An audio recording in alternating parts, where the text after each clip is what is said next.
Hey, I'm Amanda from Trifecta Fitness. We're proud to be Clarksville's new Get Fit headquarters. Trifecta Fitness is a state-of-the-art spin and strength training studio. Our spin studio is truly one of a kind in this area, complete with 20 state-of-the-art live fitness bikes and an incredible sound system. Our strength training is done in small groups of 6 or fewer, and all of our strength and spin classes are scalable for every level of experience. Come see us in the heart of Clarksville, just behind MAPCO at the corner of Old Trenton Road and Wilma Rudolph Boulevard. Call us for more info at 931-542-6265 or download our Trifecta Fitness app for a full list of upcoming classes. In October 2019, Arlington, Texas was chosen to be the home of a new national museum, unlike any other. The National Medal of Honor Museum will be a unique home of military history. The 100,000 square foot museum will house exhibits, archives, and artifacts relating to the 3,500 U.S. troops who have been awarded the medal, the nation's highest honor for valor in combat. The museum will have 31,000 square feet of galleries dedicated to U.S. troops who have received the award. The museum CEO, former Navy SEAL and NASA astronaut Chris Cassidy, said the museum will focus on education as much as preservation. The building will have 5 areas dedicated to Medal of Honor winners from the Army, Marine Corps, Navy, Air Force, and Coast Guard. The main gallery will be located in a central plaza under a 25,000 square foot slab of steel, which will appear to be suspended in midair. It will be supported by 5 pillars. Black Rifle Coffee is a corporate sponsor of the museum, as are the Dallas Cowboys. The museum's board also includes over a dozen major corporations and 6 Medal of Honor recipients, including David Bellavia, Patrick Brady, and Britt Slabinski. Army Staff Sergeant Bellavia was awarded the medal for clearing an entire house by himself on November 10, 2004, as a squad leader in support of Operation Phantom Fury in Fallujah, Iraq. He killed 4 enemy fighters and wounded a 5th in close quarters battle. Army Major General Brady flew and coordinated the evacuation of 51 seriously wounded men during a firefight in Vietnam in January 1968. Slabinski, a Navy SEAL chief and team leader, led a rescue team of SEALs during Operation Anaconda in Afghanistan in March 2002. Slabinski and his team flew to a mountaintop ambush site to rescue Petty Officer First Class Neil Roberts, who had fallen from the back of a helicopter. Slabinski led the team through almost constant combat against an entrenched Taliban force. Along with the board members, former presidents Jimmy Carter, Bill Clinton, George W. Bush, and Barack Obama serve as honorary directors. The museum is expected to open to the public in late 2024.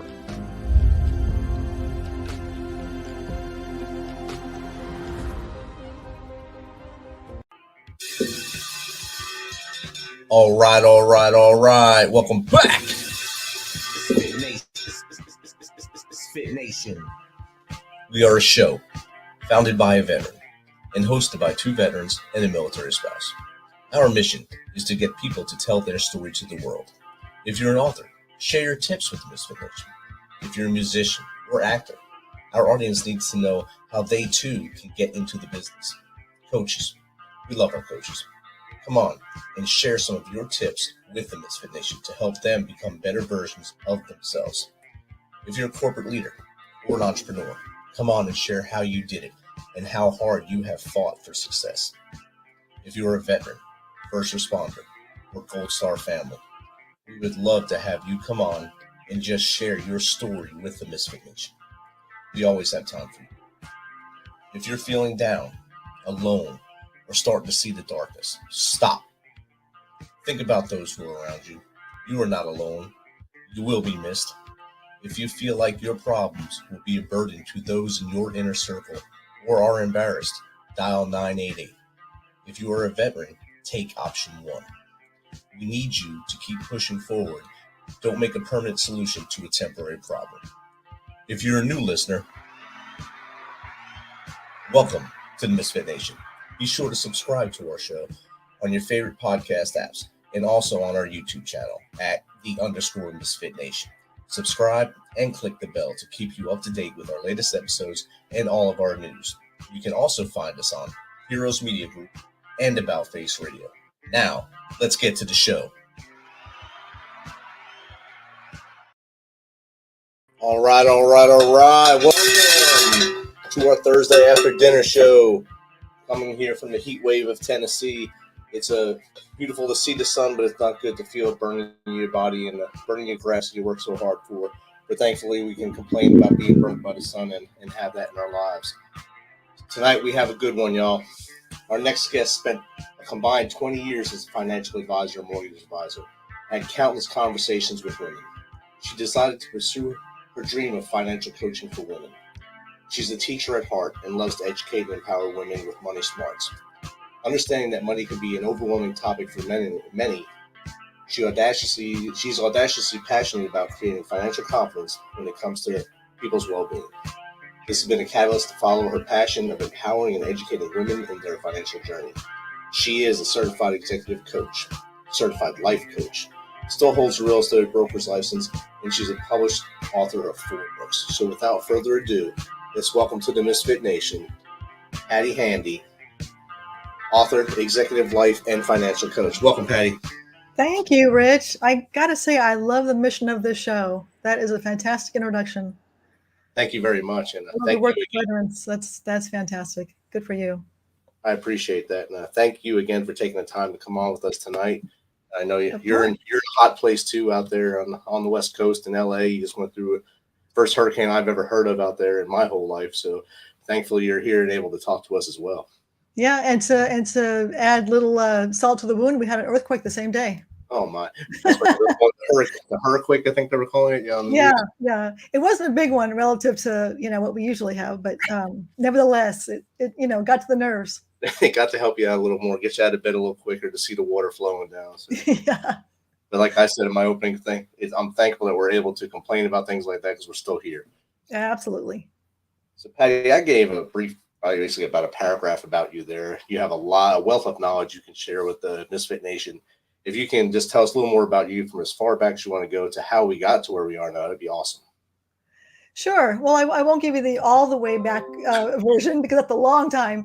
But high level, I've been working in the finance banking industry for many, many years. Went through a divorce quite a while ago. My son was 18 months old at the time, and I found myself out of work and single and alone and trying to navigate that whole process. Very overwhelming, stressful to say the least, but with the help of family and friends and just the one step at a time, I navigated through that and got to the other side. And as a result of the experience with going through divorce and working with women and money for so many years, I decided to take a big leap of faith, leave the financial planning world and go into the financial coaching world, where I'm able to help specifically divorced, widowed, and single women when it comes to their money. Awesome. And I know in the pre-show, we spoke about this a little bit, the difference between a financial advisor and a financial coach. If you can bring that clarity, so you help me and before the show, maybe help the audience as well. Sure. So a financial advisor, as an advisor, you manage money, you actually take funds in and you manage that money. You do a lot of the tax planning, a lot of the strategies. You do advice, as to, you tell them what you should be doing with the funds. As a coach, I don't advise anymore. I don't tell my clients you should be investing this percent in this fund and that type of thing. I educate on tax strategies and I educate on various funds and whatnot, but I don't tell them what to invest in. So as a coach, I'm more a financial strategist and life coach combination. So I am teacher, educator, strategist, and I walk with them through that path. And at the end of the day, oftentimes they need an advisor. And then I would refer them to an advisor if there's a lot of moving parts to their situation.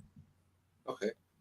And do you do this only one-on-ones, or do you go wind up in groups sometimes, just giving the coaching to maybe a women's group or something like that? Yeah, great question. So I do offer one-on-one private coaching because some individuals prefer that private consultation. And I also have a group coaching program that's a 90-day program that includes a online course. This is the curriculum that I designed. And then we meet weekly for 90 days. And the women learn from each other in that, kind of environment. So I do offer both. And I think in the group setting, the women kind of push each other too, probably to follow the steps that you're coaching them on. It helps a little more than the one-on-one. There's a little more accountability that way. There's also the situation where women lead each other and they lift each other up. So there's that piece. which is nice. Yeah. It's like having free cheerleaders, so it's good to get you through the hard times. And you went through a roller coaster, and having an 18-month-old going through the divorce and going through the steps and seeing what can happen to others, and now you're able to pay it forward or pay it backwards and forward. I guess to teach those going through might be the same situation or leading down a bad path, to coach them out of those situations. So that's amazing. Yeah, thank you. I know that in just speaking with ladies that used to come into my office, whether it was, when I was in the mortgage business or in the financial services business, there was a lot of common theme, a lot of common stories that I would hear. And it was a lot of just overwhelm and lack of confidence, and sometimes embarrassment that they didn't know more than they should have. The husbands would take care of the, in the investing and the managing of the money. And so when something happened, whether it was a divorce or they lost their spouse, they were suddenly alone, didn't know what to do, starting over. And it was just, a lot of fear. So that was another, driving force for me to just want to take that fear away, because I know what going through life alone feels like. And I know that oftentimes it's hard to make decisions and to feel like you're just, on the right track. And that's what I want to try to help with in terms of taking some of that fear away. And fear is a catalyst for a lot of things that everyone goes through. No matter what decisions they're making, they let fear kind of mold what they're doing. And you Right. kind of easing that fear mode for them kind of helps them out, I'm sure, to say, hey, if Patty's saying this, she's been through this, she's went through this roller coaster, she can help me. I'm going to listen to this advice, and maybe I won't have to worry about the things that I really don't know what they are, but I'm afraid of them anyway. Right. And we cover things that are aside from finance. We, a very large portion of the program is about finance, investing, your money in your world, managing your money. But there's a lot of self-care conversation. There's a lot of conversation around our money story and our relationship with money, which is a foundational piece, because, I can teach you the mechanics of money. I can teach you how, the mechanics of investing, some of the tactical pieces of it. But if you don't have an understanding of your relationship with money and your money mindset, you're going to end up where you've always been, which is why we see lotto winners, they come into this large sum of money and they don't understand that relationship with money that they have and their money story, and they go through it and it's gone in a very short period of time.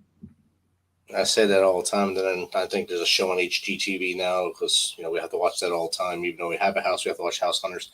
There's My Lottery Dream Home or something like that. Yeah, yes. I love that show. He talks to people that just won the lottery and brings them out. A lot of them don't buy big homes, but you see that as a kind of another way that people are just throwing their money into something that they finally found this money. Right. I'm always impressed when I see that show, because I do love that show as well. And they've won $5 million and they're buying a house for $200,000. I'm like, wow, good for you. That's, you're being smart with it. Hopefully you're doing something else with the other piece. But you're not going out and buying a $4 million house because you won $5 million, right? Because that would be a mistake. I think I seen one a couple weeks ago. I think they won like $5 to $10 million. They went and got almost a tiny house, kind of. It was $150,000. I'm not even sure where you can buy one for that price right now, but they got one for $150,000. Okay, they're going frugal on this, and they just want a place to live, so that's good. Yeah. And David, the host of the show, is always like, okay, that's good. He's always in shock. Yeah. And that's a good thing. And you're also an executive coach and a certified life coach. Do you bring all three of those parts together, or you try to keep them separate at all times? No, in the financial coaching world, it definitely is a combination of all those that I bring to the table, because with, working with a woman who's divorced or lost a spouse, there's a lot of life coaching involved. There's a lot of navigating, again, life on your own. And there's a lot of moving parts to what that looks like.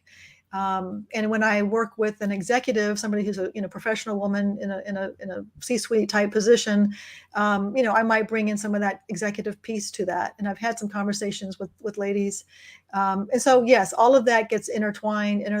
It's all kind of bundled together.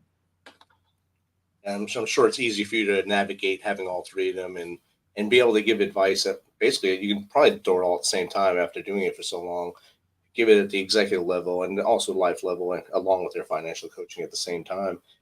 Have you seen any pitfalls that some of the women have come into when you had to really coach them up to get out of problems? A lot of it is very emotional based. A lot of it is trying to, and it depends on the timing of their divorce, the timing of their passing, their spouse passing. And when I was in the financial services world, we had clients come in were, sometimes in tears just because they were overwhelmed and whatnot. But a lot of it was just the trauma of getting through the divorce or the passing, dealing with the emotional, trying to figure out what to do with the money, trying to figure out what to do with, where to even start. So sometimes we have to unpack a lot of that first. And I always tell, ladies that I speak with, don't make any big financial decisions as you're navigating this right now. You can't make a good financial decision when you're in this space where you're dealing with darkness and you're dealing with fear and you're, feeling vulnerable. You have to come out the other side of that and get to a place of just out of the fog, I always say, in order to make a really good decision, because it's not going to be a good situation if you are making, especially if you have a large portfolio, if you're deciding what to do with that portfolio in a very vulnerable place. So you've got to be kind of careful with that for sure. Exactly. And I know in our household, since I was in the military for most of our first 20 years of our marriage, 22 years of our marriage, she handled all the money, not me.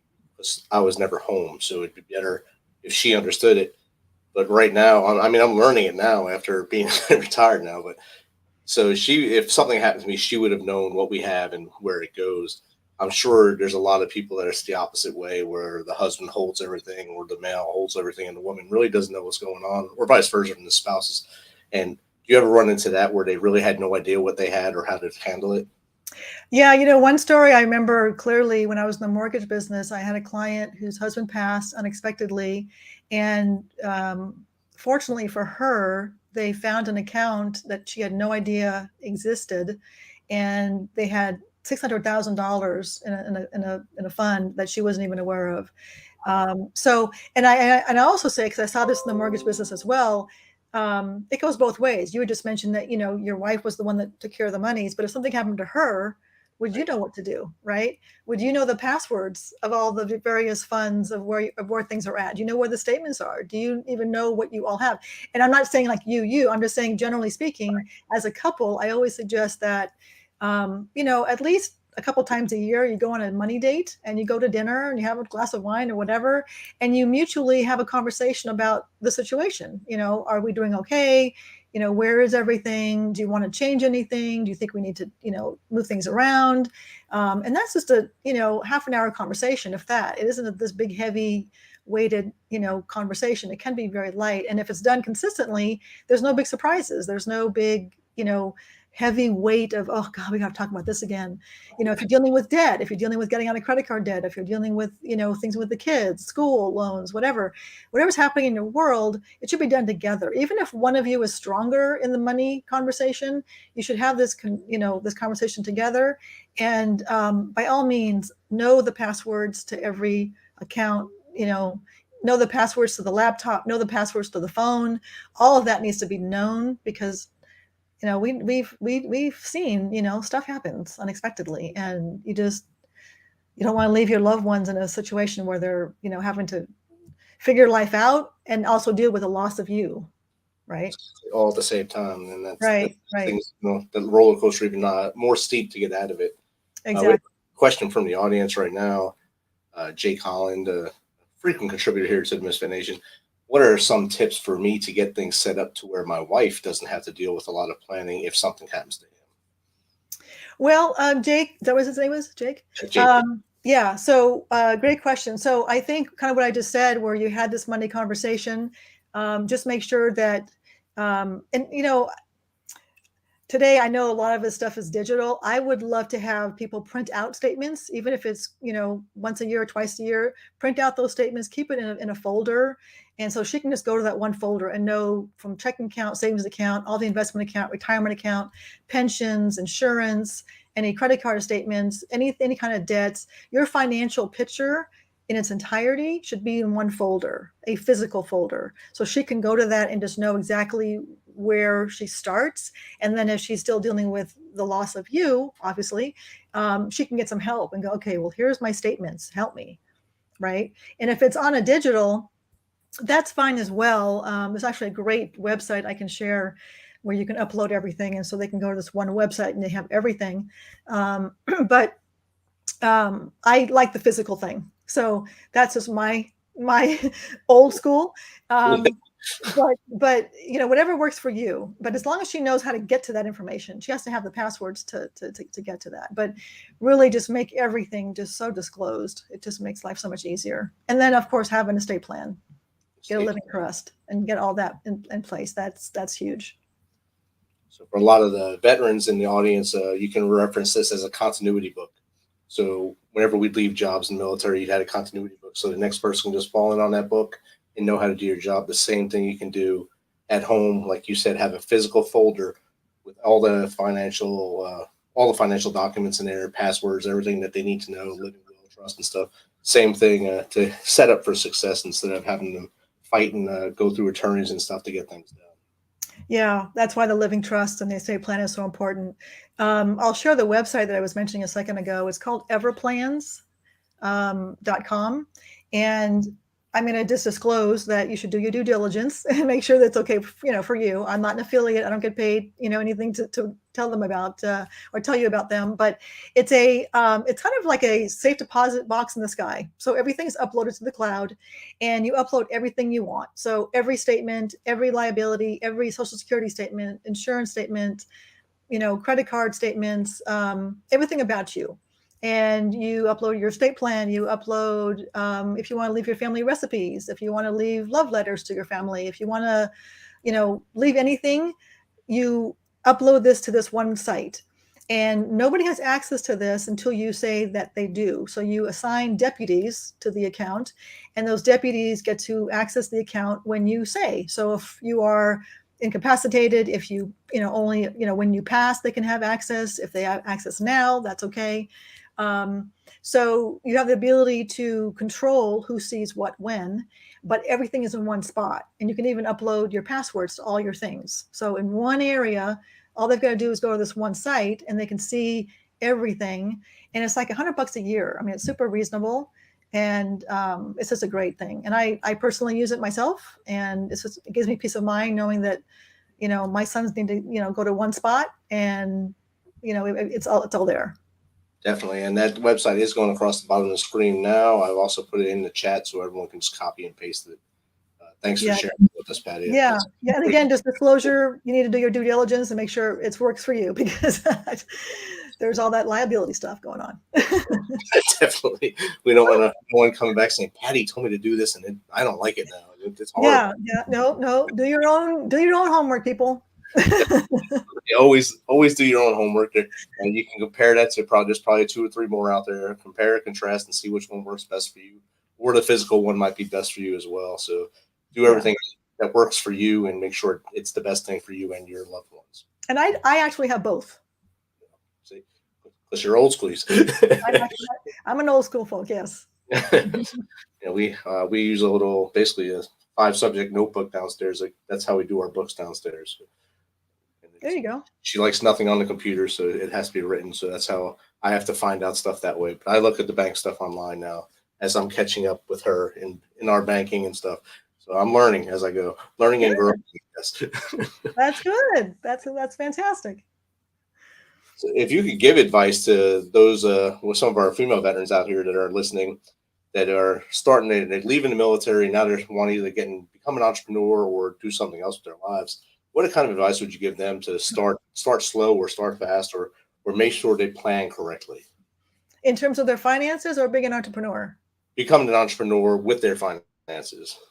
Okay. As an entrepreneur, I would say that if you have a full-time job, to keep that job and do this part-time passion project on the side, and do that until you have the assets coming in on a consistent basis so that it doesn't become a financial strain on the family.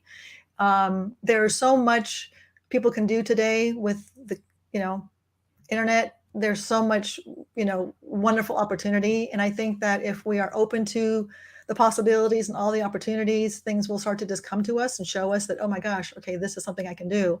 I would also say that whatever side project you do, make sure you have a very big why, and make sure you understand Because as an entrepreneur, and I can speak firsthand at this, I mean, it's a roller coaster. It's not coming easy. It takes time, it takes diligence, it takes consistent, work, and it does involve a lot of, ups and downs.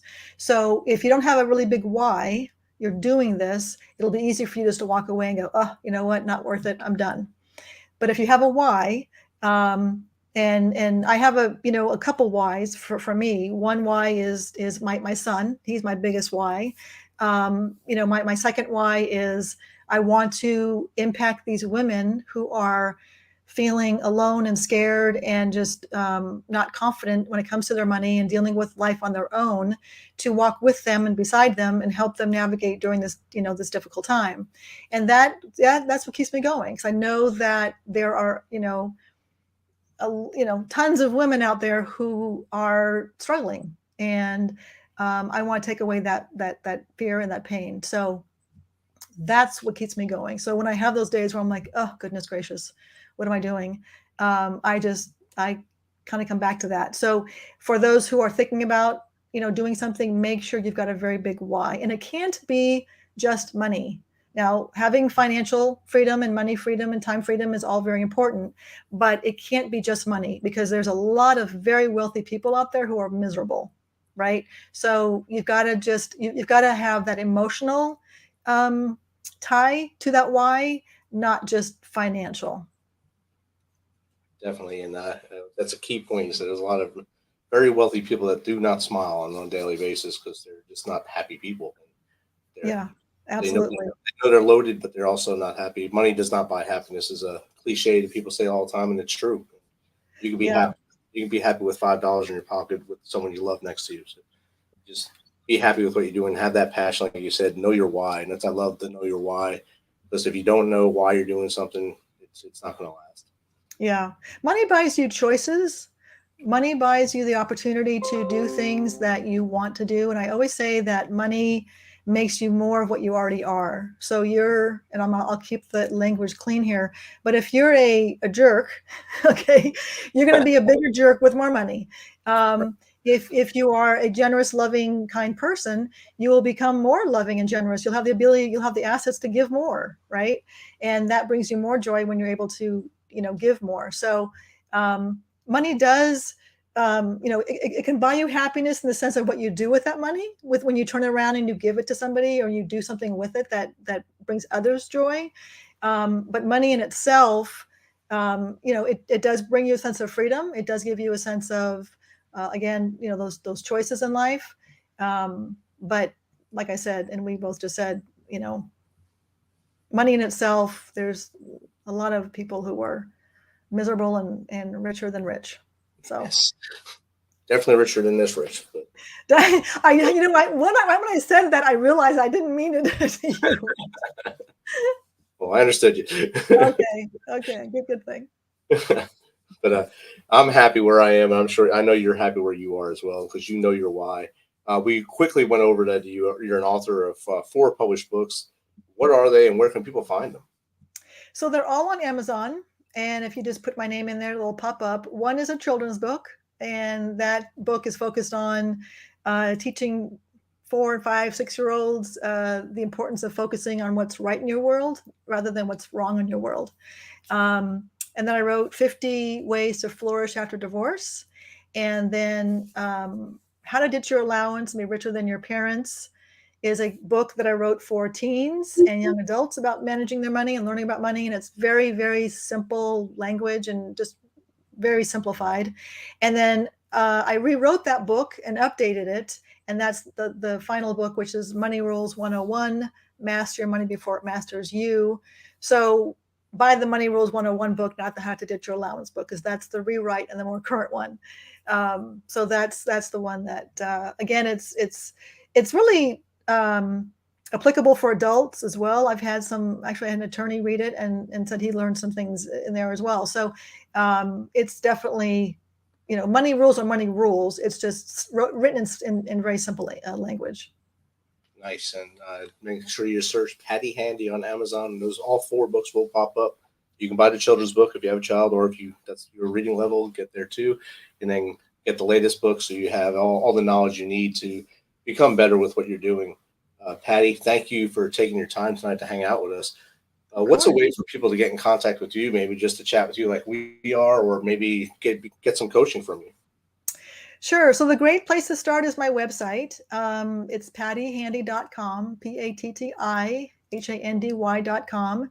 There's a contact page on there, and you can just book a call with me. You can email me, or if you put your information through that contact page, I'll get that email and I'll respond to you. But if you do want to have a conversation, I do offer a complimentary 30-minute call just to see how, where you're at, and see how, I can help. Awesome. And that website is going across the bottom of the screen now, and it will be in the show notes when we release this for audio as well.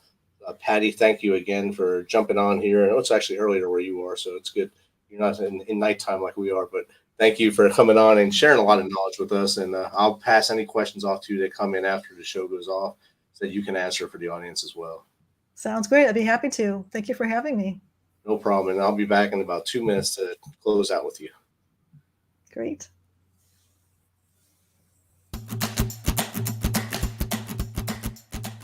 This message is from the U.S. Department of Veterans Affairs. Did you serve in the military? If so, you can obtain a free lifetime pass to more than 2,000 federal recreation sites. These sites are located across more than 400 million acres of public lands, including national parks, wildlife refuges, and forests. The lands host activities to fit any lifestyle: hiking, biking, fishing, camping, and much more. Gold Star families are also eligible for these free lifetime passes. Plus, they cover entrance fees for a driver and all passengers in a car, or up to 3 additional adults at sites that charge per person. Obtaining one is easy. Just go to the National Park Service website, nps.gov, or the National Park Service app.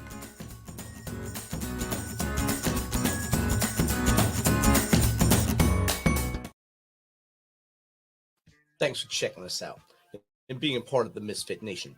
Don't forget to visit our website at themisfitnation.com. That's themisfitnation.com to catch up on all of our episodes and also to get some of that great Misfit Nation gear.